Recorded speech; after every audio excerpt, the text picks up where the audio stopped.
नमस्कार दोस्तों। तो साल के अंत होने की तरफ जा रहे हैं अपन। 20 दिसंबर की सुजेस को अपन देखने जा रहे हैं। इसके अंदर क्या क्या गया है, एक नई नीति लाने की बात की जा रही है, जहाँ पर जो रजिस्टर्ड नहीं है, जो फिट नहीं है, कबाड़ हो चुके हैं, प्रदूषण बहुत ज़्यादा करते हैं, पर्यावरण को नुकसान पहुंचा रहे हैं, तो इस प्रकार के जो वाहन है उनको स्क्रैप करना, मतलब उनको नष्ट करना, दबा कूच के उनको खत्म करना उनको, ताकि उनसे दोबारा दोया प्राप्त करके दोबारा चीज़ें बन सके।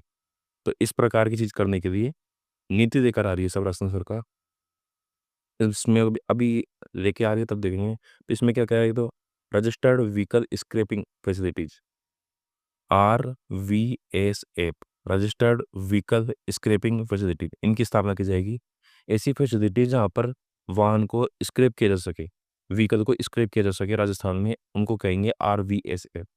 और जो इनको खोलेगा भाई साहब, उनके लिए विशेष छूटें भी दी जाएंगी उनको, अलग अलग प्रकार से। शुरुआत में तो 20 जो ऐसे खोले जाएंगे उनको, स्टाम्प ड्यूटी, ब्याज ब्याज पर, लाइट पर, और राज्य का जो टैक्स है उस पर, निवेश पर जो सब्सिडी है उसमें प्राथमिकता दी जाएगी इनको, हर चीज़ में शुरुआत के 20 को। इसके अलावा इनको certificate of vehicle scrapping, certificate of vehicle scrapping इनको प्रदान किया जाएगा, जिसको 6 माह तक, तो 6 माह तक सेफ स्टडी में कौन रखेगा, CVS कौन रखेगा इसको, कट फीस को स्क्रैपर ने थी, रजिस्टर्ड स्क्रैपर को 6 माह तक सेफ स्टडी में रखेंगे, और उसके बाद में जिला परिवहन अधिकारी को भेज देंगे, जो 18 महीने तक रखेगा। मतलब चेचिस नंबर 2 साल तक सेफ रहेगा एक तरीके से। अगर किसी चीज़ की किसी प्रकार से उसकी जरूरत पड़े तो स्क्रैप, उसको जो अपने चेचिस नंबर होंगे उसको 2 साल तक सुरक्षित रखा जाएगा। वाहन स्क्रैपिंग नीति 2025 में ये बात की गई है। इसके अलावा और क्या क्या बात है इसमें, एक तो 50% तक मोटर वाहन कर में 50% तक छूट मिलेगी, अगर जो इस प्रकार से जो स्वेच्छा से करवाएंगे उनको स्क्रैप करवाएंगे खुद के पुराने वाहन को ले जाकर। और मैक्सिमम छूट कितनी मिलेगी, 1 लाख रुपए की छूट मिलेगी नए वाहन खरीदने पर, अगर कोई स्वेच्छा से स्क्रैप करवाएगा तो। इसके अलावा AIML पॉलिसी 2026 का। AI तो अपन जानते हैं, आर्टिफिशियल इंटेलिजेंस, और ML का मतलब है मशीन लर्निंग। इसकी बात की गई है, तो इससे रिलेटेड अभी आएगी आएगी जब इसको और अपन डिटेल में देखेंगे थोड़ा सा। इसके अलावा यहाँ पर अपन ने क्या बात की है, यहाँ पर सबसे पहले तो यहाँ पर बात की गई है अपने रिफाइनरी की। तो रिफाइनरी में भाई साहब शुरुआत में 43,000 करोड़ रुपए डिसाइड किए थे, फिर बढ़ाकर कर दिए 75,000 रुपये करोड़, फिर उनको अनुमान कराया और अब जाके पहुंच गए साहब 79 19,000 करोड़ रुपए में इनकी डील हो रही है अभी। उसके अंदर इक्विटी अनुपात राजस्थान का और HPCL का कितना है, 2:1 का इक्विटी अनुपात है। इसमें राजस्थान की भागीदारी कितनी है, 26%, और 74 किसके भाई साहब, HPCL की, हिंदुस्तान पेट्रोलियम कॉर्पोरेशन लिमिटेड की। और ये MOU कब हुआ था, 18 अप्रैल 2017 को ये MOU हुआ था। क्षमता कितनी इसकी, 9 मिलियन मेट्रिक टन वार्षिक क्षमता है इसकी रिफाइन करने की, पेट्रोल 9 मिलियन मेट्रिक टन इसको रिफाइन करने की क्षमता है। तो इसके बारे में बात की गई है, ये चीज़ें स्पेशल इसके बारे में डिस्कशन किया गया है। अब कितने हुई इसकी, 79,459 करोड़ रुपए, ये इसकी संशोधित लागत हो चुकी है।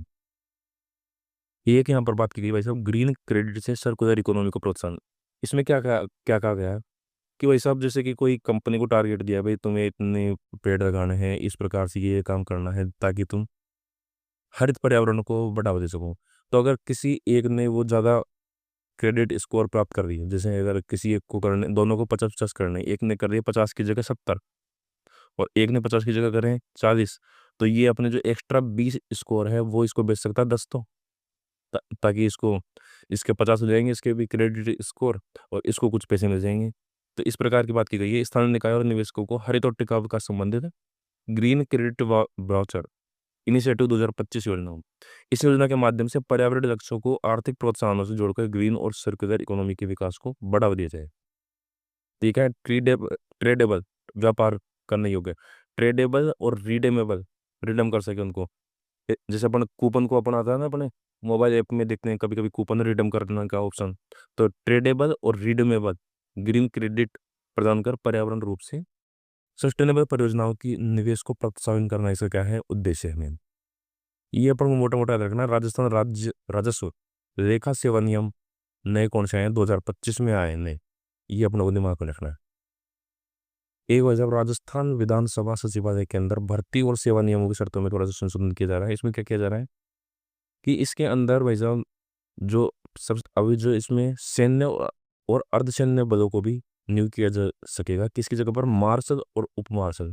जो विधानसभा में सिक्योरिटी वाले होते हैं, अंदर विधानसभा में मार्शल उप मार्शल बोलते होंगे, सुना होगा। विधानसभा में मार्शल ने नेता नेता को बाहर निकाला है इस प्रकार से। तो उसमें पहले तो अपने राजस्थान पुलिस की सेवा के अधिकारी होते थे, अब इसके अलावा सैन्य और अर्धसैन्य बलों के अधिकारियों को भी इसमें नियुक्त किया जा सकेगा। सैन्य और अर्धसैन्य बल सेवा के 45 वर्ष से कम आयु के जो लोग हैं उनको इसमें शामिल किया जाएगा। और इसके लिए संशोधन किसमें किया जा रहा है? विधानसभा सचिवालय भर्ती सेवा नियम 1992 में संशोधन करके ये काम किया जा रहा है। राजस्थान के जो आएंगे वो एसआई लेवल के होने चाहिए, 3 वर्ष का उनको अनुभव होना चाहिए और 1 वर्ष का अनुभव होना चाहिए उनको विधानसभा सचिवालय में काम करने का। इसके अलावा स्पेशल सिक्योरिटी विंग के जो उनको खुद की तनख्वाह से 15% एक्स्ट्रा दिया जा रहा है अभी, लेकिन इसको बढ़ाकर कितना कर रहे हैं? 25% एक्स्ट्रा कर रहे हैं। इसके लिए किसमें किया जा रहा है? राजस्थान सिविल सेवा 2012 के नियम में संशोधन किया जा रहा है। और ये जो नई जो 25% जो एक्स्ट्रा तनख्वाह दिए जाएंगे ये 1 अप्रैल 2025 से ही लागू हो जाएंगे। इसके अलावा 7वें वित्त आयोग की राज्य वित्त आयोग है उसकी रिपोर्ट राज्यपाल को दे दी गई है। अब अगले विधानसभा सत्र में इसको प्रस्तुत किया जाएगा। ये अपन ने जो ऊपर बात की थी अपन ने इसकी ग्रीन क्रेडिट वाली, उसी की डिटेल में बात की गई है कि अगर तुम्हें 1 करोड़ रुपए तक के हरित निवेश पर तो 5% की छूट दी जाएगी, और 10 करोड़ से अधिक के निवेश किए जाते हैं उस पर 10% तक के 10% तक की इसमें छूट दी जाएगी, जो इसकी अधिकतम एज कितनी है? 2.5 करोड़ रुपए। ये इसका दूसरा पेज हो गया। इसमें अपन बात करें तो यहाँ पर मेन तो इसमें एक तो देखो फिक्स है ही, रामदेव सेतु लिंक परियोजना, राशि राजस्थान में से मध्य प्रदेश। इसके अलावा रामगढ़ बैराज को, रामगढ़ बैराज अपने जयपुर में पड़ता है, महलपुर बैराज अपने बारां में पड़ रहा है। तो महलपुर बैराज पार्वती नदी पर है अपना बारां के अंदर। नवनेरा बैराज से पानी को कहाँ पर? नवनेरा बैराज अपने कोटा में पड़ता है चंबल नदी पर।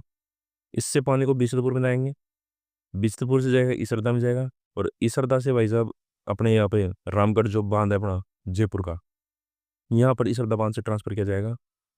अब चंबल नदी पर अपना एक्वाडेक्ट अपन ने इसकी बात की थी। एक्वाडेक्ट सिस्टम कहाँ पर लगाया गया है? चंबल नदी पर।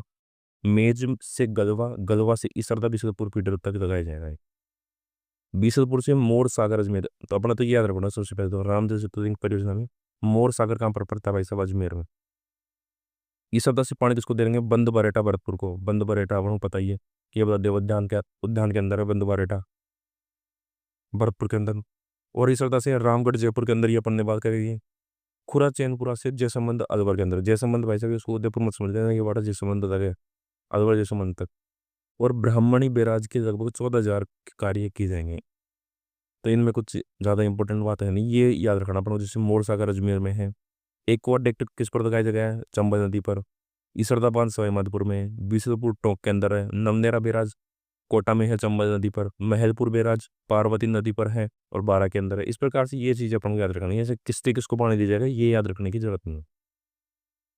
इसके अलावा यहाँ पर देख लेते हैं अपन, ये तो वही सबसे पहले तो पहले की सरकार ने क्या, अब की सरकार ने क्या, तो ये अपने काम के नहीं है अभी तो, क्योंकि 2 साल के हैं, बार बार चेंज होंगे हर साल, तो ये अभी याद रखने लायक है नहीं।